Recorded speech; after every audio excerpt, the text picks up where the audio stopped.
Você vai ouvir agora Evangelho e Vida, um programa que trata das máximas morais do Cristo à luz do pensamento espírita.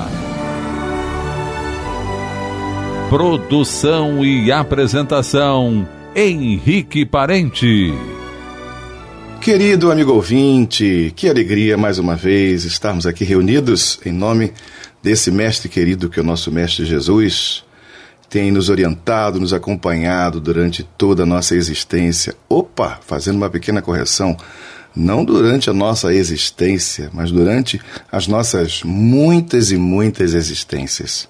Pois ele é o Senhor de um processo, como gosto muito de dizer, e responsável por esse processo sempre nos está estimulando através da compreensão profunda da natureza humana, pois ele também é um ser humano, mas que alcançou um estado de elevação, essa circunstância de pureza desde muito tempo, que a gente não faz nem ideia, e compreendendo bem isso e profundamente, ele tem nos estimulado, mas respeitando a liberdade de cada um de nós, para chegarmos um dia ao estado que ele se encontra, e olha que há muito tempo, antes que Abraão existisse ou fosse feito, eu sou, disse ele.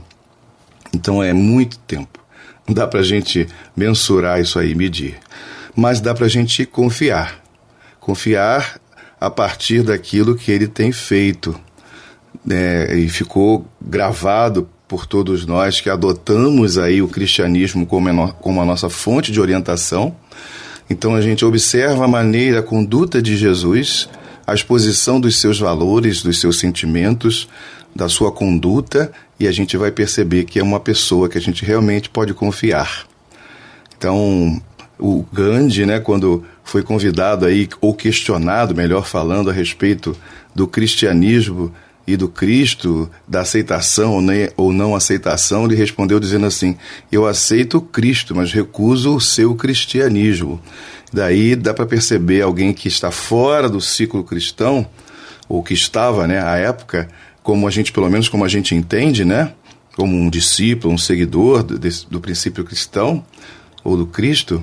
E Gandhi pôde observar bem a diferença entre a doutrina de Jesus, ou seja, o ensinamento trazido por ele e mantido por ele dentro dessa estrutura básica, extraordinária, para todas as épocas da humanidade. Então Gandhi observou isso aí e observou o comportamento das pessoas que se dizem cristãs. E aí ele deu essa sentença quando foi questionado, eu aceito Cristo, mas recuso o seu cristianismo. Então isso já dá uma dica para todos nós da maneira como a gente tem compreendido, ou mais ou menos, essa doutrina que a gente desposou aí, cada um de nós que se diz cristão. Então é algo muito reflexivo e que a história mesmo demonstra o que foi feito em nome de Deus e de Jesus, o que os cristãos, historicamente falando, realizaram. E ainda na atualidade, o que estão fazendo ainda por aí, em nome de Jesus. Eu acredito que eu ainda confundindo muito esse ensinamento que é libertador, pois anda por aí um cristianismo que ele é escravizante. Ele é um cristianismo que propõe uma tentativa de viver uma plenitude com as coisas materiais, num pleno reinado de Mamon em que a gente se encontra. Querido amigo ouvinte, eu me chamo Carlos Henrique Parente e aqui estou na minha vez aqui neste mês falando do Evangelho. Este é o programa Evangelho e Vida, que tem esse nome para justamente fazer com que a gente pense na importância desse ensinamento. O Evangelho quer dizer boa nova, boa notícia, e extraia desses ensinamentos o que necessitamos, a compreensão, o conhecimento, o estímulo necessário para continuarmos a nossa escalada, a nossa caminhada, subindo e descendo degraus nessa nossa vida, que é tão bela, mas que precisa ser compreendida o melhor possível. Senão a gente fica aí, como dizia Fernando Pessoa, um cadáver adiado, ou um defunto ambulante, num dito popular mais comum, sem compreender de onde viemos, por que estamos aqui, por que eventualmente sofremos, para onde vamos. Quando a gente não faz essas perguntas, não procura entender o que está acontecendo, as diferenças que existem entre as pessoas, relega tudo aí à ordem, né, ou do sobrenatural, no sentido místico, ou a gente acha que está tudo perdido, que o mundo é assim, etc. e tal, e nos encaminhamos para uma total descrença, que é um pouco diferente da concepção do ceticismo, né? Onde a gente precisa investigar, averiguar, um pouco de ceticismo. Kardec tinha isso aí. Então é importante a gente se colocar numa posição que seja um pezinho atrás para poder entender o que está acontecendo. Para que os ensinamentos de Jesus não se resumam apenas em falsas esperanças. Porque não é falsa esperança na realidade. E esse é o nosso papel aqui, é refletir a respeito desse ensinamento. Porque o ser humano é um ser humano complexo, bastante complexo. Então nós somos herdeiros de um processo evolutivo, desde lá do átomo, como diz a questão 540 de O Livro dos Espíritos, até chegarmos um dia ao arcanjo. E tudo começou pelo átomo, nas melhores traduções, né?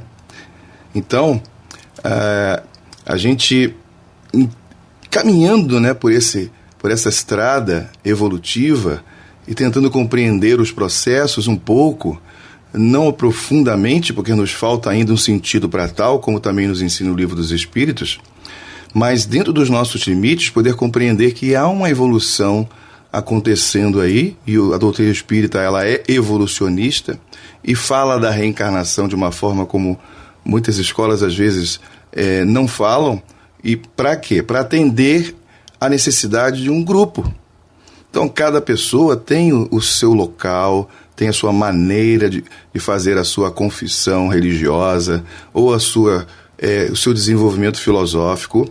Mas nem todas as pessoas elas estão assim dentro desses nichos que eu acabei de citar, né, e necessitam de alguma orientação, mas é livre. Então estamos aqui. A doutrina espírita ela vem para atender uma necessidade em termos de informação. E inclusive o texto que eu escolhi para a gente refletir hoje fala um pouco disso aí, dessa doutrina que tem essa função, esse objetivo fundamental para que torne a mente do ser humano livre, para que a gente não se prenda nos caminhos em que a gente se escraviza muitas vezes dentro de conceitos, dentro de determinadas circunstâncias e não conseguimos enxergar muito além. Então, não é uma receita de bolo, mas é um convite a um questionamento, um convite a uma tentativa de perceber, de se dar a oportunidade de perceber ou sentir o mundo de uma maneira um pouco diferente. E nisso, o Evangelho de Jesus tem um importante papel na cultura humana. Bom, querido amigo ouvinte, o capítulo do Evangelho que me foi dado para refletir neste mês é o capítulo 15. Ou seja, fora da caridade não há salvação. O termo salvação está muito vinculado ao aspecto religioso, uma leitura religiosa da vida. Pois a religião vem nos salvar, vem, na verdade, nos tirar de uma circunstância, nos ofertando uma outra forma de compreender as coisas que acontecem. Nos proporciona estabelecer ou reestabelecer, que a palavra religião é religar, né?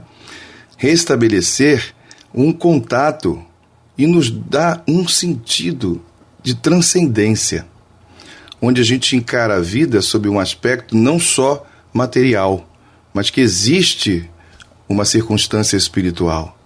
E isso, todas as religiões em geral, elas proporcionam a sua maneira. Só que o Espiritismo ele dá para a gente uma visão dinâmica disso aí, em que a gente está dentro de um processo evolutivo, como nos ensina a ciência, mas que está também vinculado a uma progressão espiritual de aprimoramento em termos de consciência, onde há solidariedade entre todas as coisas. E aí já dizia Leon Denis, numa poética lindíssima, que a alma humana dormita na pedra, ou dorme na pedra, né? Sonha no vegetal, se agita no animal, mas acorda no homem. Então é no homem, no reino do homem, em que o espírito, tendo vivenciado as experiências anteriores, ao máximo, ele entra numa nova etapa, onde ele passa a ter mais consciência de tudo que ele está vivendo. Ele passa a ter mais liberdade. E à medida que esse espírito no reino humano vai desenvolvendo a sua inteligência, ele vai se tornando cada vez mais livre. Mas é claro que chega num ponto que ele também vai transformando essa liberdade numa circunstância claro que temporária, né? Mas numa circunstância de aprisionamento. E é isso que exatamente o processo de maior conquista intelectual e também de percepção afetiva vai conferir a esse espírito, a esse ser humano, a compreensão do seu estado, desse estado em que ele está apegado, usando uma outra palavra, né? Ou seja, escravizado às condições que ele próprio criou. Nos outros reinos, isso não é possível, esse nível de consciência. E é aí que o homem, por ser, na maneira da gente falar, no mundo religioso, ser herdeiro de Deus e co-herdeiro de Cristo, como disse Paulo de Tarso, certa vez, ele vai se aproximando desse conceito, mas não por um simples conceito, mas porque essa é a sua natureza, e que passa a ter consciência disso. Daí aquelas palavras, desde lá do Gênesis, no Velho Testamento, de que o homem foi feito à imagem e semelhança de Deus, em algumas traduções, em outras, a imagem e semelhança de Elohim, que seria, segundo o doutor Pastorino, né, querido professor Carlos Juliano Torres Pastorino, seria semelhante a um espírito elevado. Então, a ideia é essa, porque a gente vai percebendo que há uma semelhança entre nós e os seres superiores. E a gente vai descobrindo que existe dentro de nós isso aí. E aí, nesse ponto, que é o tema que a gente vai, assim, já estamos falando de uma certa forma, mas de maneira mais específica, que é o tema fora da caridade não há salvação. Ou seja, quando a gente pensa na importância do amor, que é um sentimento inato que existe dentro de nós, só que primeiro ele está voltado para o desenvolvimento da própria pessoa, e ele se fecha. O Herculano Pires, ele dá um exemplo que eu acho muito bacana, onde ele compara um botão de rosa, né, o amor nesse sentido, e aí a figura do ser humano. Então imagina um ser humano como um botão de rosa, só que o botão, ele pela força da própria natureza, ele se abre numa linda flor. Ele é belo como botão, mas mais belo ainda quando se abre. E ali ele cumpre a sua função. O ser humano, semelhante a um botão de rosa, diz o Herculano Pires, ele tem dificuldade de abrir-se para cumprir esse papel, porque ele tem o quê? Liberdade. Então ele se fecha. No primeiro momento, o botão precisa estar fechado, porque ele está se estruturando para poder cumprir o papel de abrir-se. E aí é que o homem, o ser humano, desenvolve o amor a si próprio. Mas isso no primeiro momento, nos tempos necessários para que isso se desenvolva. Mesmo aí, é claro, que ele vai se abrindo, porque isso é só um exemplo para a gente visualizar, que aí facilita a gente entender. Mas, como o ser humano, ele às vezes fica muito apegado a essa condição, essa sensação, porque isso gera também uma sensação, ele tem dificuldade de abrir-se. Não são todos, a gente sabe disso, mas muitos constroem, né, essa circunstância que acaba sendo negativa, se tornando negativa. Antes não era, mas passa a ser negativa quando há o exagero, o excesso. Mas, e aí que vem eu diria assim, as técnicas naturais para a gente desenvolver essa capacidade de abrir-se como no botão e amar também ao outro. Daí vem Jesus, e desde o Velho Testamento, que foi influenciado por Jesus, né? Quando é dito que a gente deve amar o próximo como a si mesmo. Isso é um preceito está no livro do Levítico, lá no Velho Testamento. E Jesus resgata isso como uma pérola, como um diamante. Então ele resgata essa ideia e preenche ela de um sentido mais amplo, porque havia já acontecido uma grande evolução desde a época de Moisés até a época de Jesus ali. E propõe para a gente uma continuidade dessa percepção, onde esse amor a si mesmo ou como a si mesmo, né, ele vai tornar-se a ponte para que a gente conquiste o que é superior. Daí a palavra, fora da caridade não há salvação, porque a caridade é esse instrumento, é essa técnica onde a gente vai exercitar a prática de um sentimento que existe dentro de nós. A caridade e amor é como se fosse a mesma coisa, mas a gente separa de uma maneira didática para que a gente entenda que é como se fosse a prática.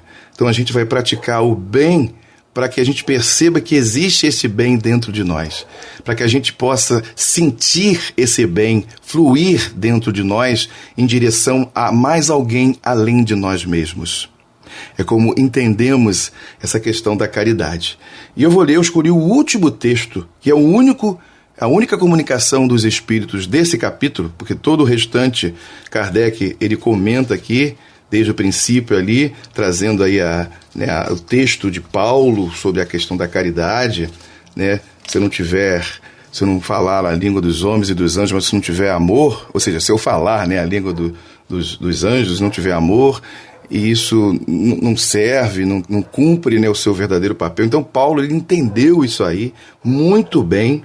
Então Kardec traz isso aqui desde o início do capítulo, fala sobre o que é necessário para salvar-se, e aqui fala sobre a história do bom samaritano, que em geral todos nós conhecemos, e vai desenvolvendo a ideia dentro de um capítulo que nem é muito grande, e culmina com um texto exatamente de um espírito que assina isso, que era ele que tinha que fazer isso mesmo, porque, como dissemos aqui há pouco, né, Kardec no meio comenta sobre o texto de Paulo de Tarso, e é exatamente ele, só que Paulo de Tarso, espírito, ele que assina essas palavras que vou ler para todos aqui, para a gente poder refletir a respeito desse tema, numa época em que há tanta necessidade da gente realmente aprender a amar, mas amar com sabedoria. Amar, desenvolver um amor, um senso de amor, para a gente olhar as atrocidades que estão acontecendo na vida de todos, na atualidade, em meio a guerras, em meio a discordâncias de muitas pessoas, dentro das religiões, dentro do próprio movimento espírita, a polarização de muitas coisas, brigas por conta de política, tudo isso acontece porque faz parte do desenvolvimento humano, a gente não tem que se assustar com isso. Às vezes, ficamos meio desanimados, mas isso não é bom, porque o desânimo, já diz o próprio Evangelho segundo o Espiritismo no outro momento, é uma falta. Então a gente não deve perder esse ânimo, quer dizer, vida que existe em nós. Senão fica muito mais difícil. A gente tem que recuperar, buscar, nos envolver na vida, a valorizar a vida a ponto de poder transformar, exatamente como um filho de Deus deve fazer, transformar aquilo que é feio em belo, aquilo que é ruim em bom, porque Deus não criou nada de ruim. As coisas ruins, se o pecado, por exemplo, fosse uma criação de Deus, ela não teria fim, ela seria verdadeira. Mas aquilo que não é verdadeiro é aquilo que não foi criado por Deus, porque Deus só cria o que é verdade. Por isso que todas as coisas podem se modificar. Então a gente precisa perceber o que existe em nós para poder sim trabalhar uma modificação, e a gente vai sim bater na porta e a porta vai se abrir, porque nós estamos aqui em movimento para que isso possa acontecer. Então aqui das instruções dos Espíritos, o texto chama-se também Fora da Caridade Não Há Salvação, e a assinatura já disse para todos. É o Paulo, querido Paulo Apóstolo, e foi recebido na cidade de Paris em 1860. Meus filhos, na máxima, fora da caridade não há salvação, estão contidos os destinos do homem sobre a terra e no céu. Sobre a terra, porque à sombra desse estandarte, eles viverão em paz. E no céu, porque aqueles que a tiverem praticado encontrarão graça diante do Senhor.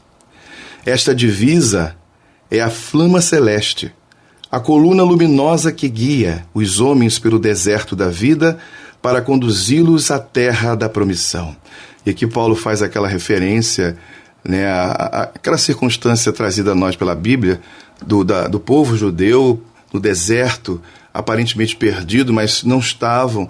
Durante o dia existia uma coluna de fumaça e durante a noite uma coluna de fogo que os orientava para a terra prometida. Não entrando aqui nos meandros das interpretações, mas trazendo isso para a concepção mais filosófica e espiritual da coisa, essa terra prometida não é um lugar físico necessariamente, mas é um encontro conosco, compreendendo a nossa natureza verdadeira de filhos de Deus, para que a gente se encontre feliz nesse lugar, para que a gente, a partir dali, e quando há felicidade, ela precisa ser compartilhada, porque não dá para ser feliz sozinho, já diz o nosso querido poeta, nosso Tom Jobim, nosso Vinícius de Moraes, não dá para ser feliz sozinho. Então, quando a gente divide, a gente multiplica, na verdade, quando pensamos nesses termos, né? Paulo foi brilhante nisso aí. Ela, continuando o texto, brilha no céu como a auréola santa na fronte dos eleitos, e na terra está gravada no coração daqueles a quem Jesus dirá: passai à direita, benditos de meu Pai. Podeis reconhecê-los pelo perfume de caridade que espargem ao seu redor. Falando das pessoas que assumem isso, né, que trabalham pelo bem, mas pelo bem, não pelo bem de si mesmos somente. Não estou fazendo aqui um julgamento, mas o bem que se faz com o prazer de fazer o bem, isso não tem preço. Então isso gera uma grande felicidade, né? Um entusiasmo muito grande, né? Entusiasmo, me lembra, vem de enteos, é sentir o divino dentro de si. Assim nos ensina a filosofia. Então é linda essa palavra, né? Sentir o divino dentro de si, vem de enteos. Podeis reconhecê-los, repetindo aqui, pelo perfume de caridade que espargem ao seu redor.